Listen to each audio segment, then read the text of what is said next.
నమస్కారం. ప్రపంచం మొత్తం ఇప్పుడు ఆర్టిఫిషియల్ ఇంటెలిజెన్స్ అంటే ఏఐ గురించే మాట్లాడుతోంది కదా. మనందరికీ గూగుల్ జెమినీ, చాట్ జీపీటీ ఈ పేర్లన్నీ బాగా తెలుసు. అయితే ఈ గ్లోబల్ రేస్లో మన భారతదేశం నుంచే ఒక కొత్త పోటీదారు వస్తున్నాడు. ఈ విషయం చాలామందికింకా తెలియకపోవచ్చు. అయితే ఇక్కడే అసలు సమస్య మొదలవుతుంది. ఈ గ్లోబల్ ఏఐ టూల్స్ అన్నీ చూస్తే ఎక్కువగా ఇంగ్లీష్ మీదే దృష్టి పెడతాయి. కానీ మన భారతదేశంలో పరిస్థితేంటి? ఇక్కడ 130 కోట్ల మందికి పైగా వందల కొద్దీ రకరకాల భాషలు మాట్లాడతారు. మరి వీళ్ళందరికీ ఏఐ ఎలా ఉపయోగపడుతుంది చెప్పండి? ఇంత పెద్ద భాషా అంతరాన్ని పూడ్చేదెవరు? ఇదొక పెద్ద ప్రశ్న. అవును, ఆ ప్రశ్నకు సమాధానంగానే మన ముందుకొచ్చింది సర్వం ఏఐ. చూడండి, ఇది కేవలం మరో టెక్నాలజీ కాదు. ఇది మన భారతదేశపు ప్రత్యేక అవసరాల కోసం మన దేశంలోనే తయారైన ఒక అచ్చమైన మేక్ ఇన్ ఇండియా పరిష్కారం. సరే, అసలు ఈ సర్వం ఏఐ ఏంటి? దాని కథేంటి? అంటే ఇది బెంగళూరు కేంద్రంగా పనిచేస్తున్న ఒక ఏఐ స్టార్టప్. వీళ్ళ లక్ష్యం ఒక్కటే, మన భారతీయ భాషల కోసం ప్రత్యేకంగా ఏఐ మోడల్స్ తయారుచేయడం. అసలు విషయమేంటంటే, ఇవి కేవలం పెద్ద పెద్ద సర్వర్లలోనే కాదు, మనందరి చేతుల్లో ఉండే స్మార్ట్ఫోన్లలో కూడా చాలా ఈజీగా పనిచేసేలా డిజైన్ చేస్తున్నారు. అద్భుతం కదా? మరి ఇంత మంచి ఆలోచన ఎవరిది? దీని వెనక ఉన్నది ఇద్దరు మేధావులు, వివేక్ రాఘవన్ ఇంకా ప్రత్యూష్ కుమార్. వీళ్ళిద్దరూ కలిసి 2023లో ఈ సంస్థను స్టార్ట్ చేశారు. వాళ్ల మిషన్ చాలా క్లియర్. ఇండియా కోసం ఒక కంప్లీట్ జనరేటివ్ ఏఐ ప్లాట్ఫామ్ను నిర్మించాలి. ఆ లక్ష్యంతోనే ముందుకు వెళ్తున్నారు. ఇక అసలు విషయానికొద్దాం. సర్వం ఏఐ అసలేం చేసింది? వాళ్లు రిలీజ్ చేసిన పవర్ఫుల్ టూల్స్ ఏంటి? టెక్ ప్రపంచంలో ఇప్పుడు ఇవే పెద్ద సంచలనం సృష్టిస్తున్నాయి. మన దేశాన్ని గ్లోబల్ ఏఐ మ్యాప్లో ఒక ప్రత్యేక స్థానంలో నిలబెడుతున్నాయి. అవేంటో చూసేద్దాం. లిస్టులో మొదటిది సర్వం విజన్. పేరులోనే ఉంది కదా విజన్ అని. దీనికి నిజంగానే ఒక అద్భుతమైన దృష్టి ఉంది.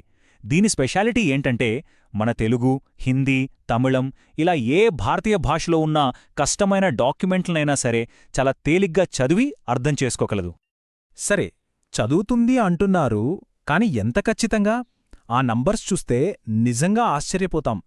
మన భారతీయ భాషల్లోని డాక్యుమెంట్స్ మీద దీని వర్డ్ యాక్యురసీ అంటే పదాలను సరిగ్గా గుర్తించడం ఏకంగా 87.3%. అంతేకాదు, క్యారెక్టర్ ఎర్రర్ రేట్ అంటే అక్షరాల్లో తప్పులు కేవలం 8.6% మాత్రమే. ఇది టెక్నికల్గా చాలా చాలా తక్కువ. ఇప్పుడు అసల్ పాయింట్కి వద్దాం. ఈ పర్ఫార్మెన్స్ ఎంత గొప్పదంటే, టెక్ ఎక్స్పర్ట్స్ ఏమంటున్నారంటే ఇది గూగుల్ జెమినీ, ఆంథ్రోపిక్ క్లౌడ్ లాంటి గ్లోబల్ దిగ్గజాల కన్నా కూడా బెటర్గా పనిచేస్తుందట. ఆలోచించండి, ఇది మామూలు విషయం కాదు. ఓకే, అది సర్వం విజన్ కథ. ఇక ఇప్పుడు మరో అద్భుతాన్ని పరిచయం చేద్దాం.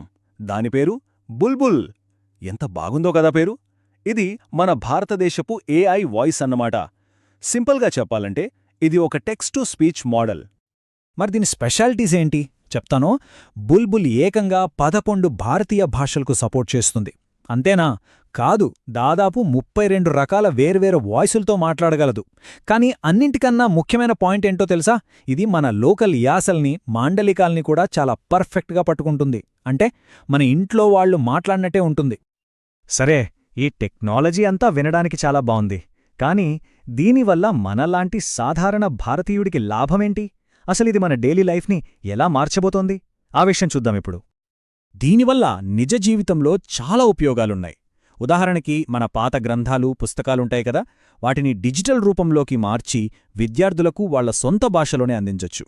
అలాగే చిన్న చిన్న వ్యాపారాలు కూడా తక్కువ ఖర్చుతోనే ఏఐ పవర్ని వాడుకుని బిజినెస్ను పెంచుకోవచ్చు.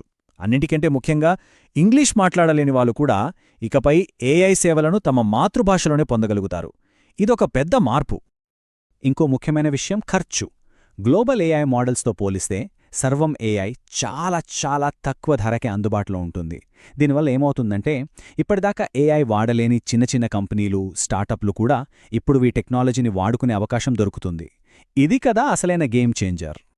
సో సర్వం ఏఐ సాధించిన ఈ విజయాలన్నీ చూస్తుంటే ఒక ప్రశ్న మనసులో మెదులుతోంది.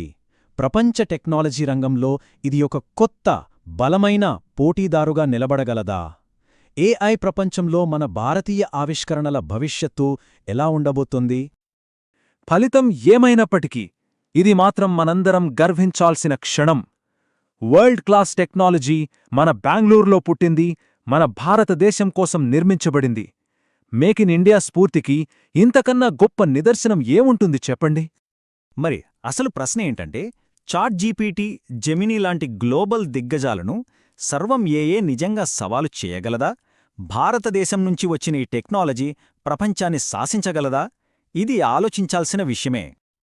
ఈ విషయంపై మీ అభిప్రాయాలు ఏంటో తప్పకుండా కామెంట్స్లో తెలియచేయండి. ఈ విశ్లేషణ ఆసక్తికరంగా అనిపిస్తే మన వేదవ్యాస అకాడమీ ఛానల్కి సబ్స్క్రైబ్ చేసుకోవడం మర్చిపోకండి. మరో ఆసక్తికరమైన అంశంతో మళ్ళీ కలుద్దాం. జై హింద్.